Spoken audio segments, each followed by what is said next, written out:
Hello, myself Dr. Ravina Kalyan, Faculty of Physiotherapy Department. Welcome to our YouTube channel RPIIT Academics. If you like the content of this channel, please do not forget to subscribe and share the content. So in this presentation, we'll talk about the long-term regulatory mechanism of the blood pressure. So it is done by two mechanisms. First is direct by renal fluid mechanism or ECF volume. Second is indirect mechanism by renal renin angiotensin mechanism or aldosterone mechanism. So first are the factors causes release of renin. It results in decrease in blood flow to kidney, sympathetic stimulation, decrease in sodium calcium level in macula densa. So this pathway represent the angiotensin mechanism of blood pressure. So when there is decrease in the BP, it result in the decreased blood flow to the kidney, which result in renal ischemia. And due to renal ischemia, there is a release of renin, which acts on angiotensinogen.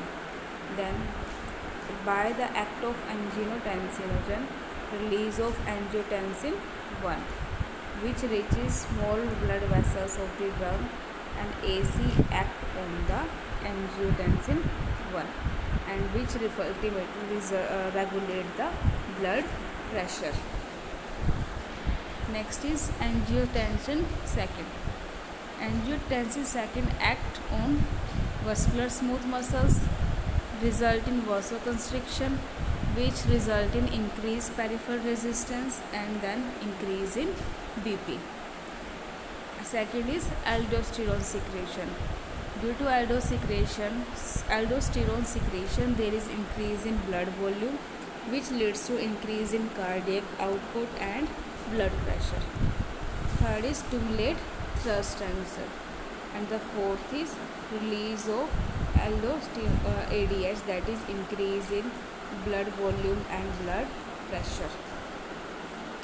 Next is hypertension. Hypertension means when there is increased in BP or blood pressure. It's a condition of the old age, hyperthyroidism and Cushing syndrome. And the dangers of hypertension include ventricular hypertrophy, mimic cardiac failure and renal failure. So this is a representation of classification of systolic and systolic blood pressure of hypertension. Normal ranges is 120 to 80 mmHg. So when a patient is stage 1 hypertension, its blood pressure ranges from 140 to 159 systolic blood pressure and 90 to 99 diastolic blood pressure. Stage 2 is there is increase of blood pressure more than 160 degree systolic blood pressure and more than 100 is diastolic blood pressure. Thank you.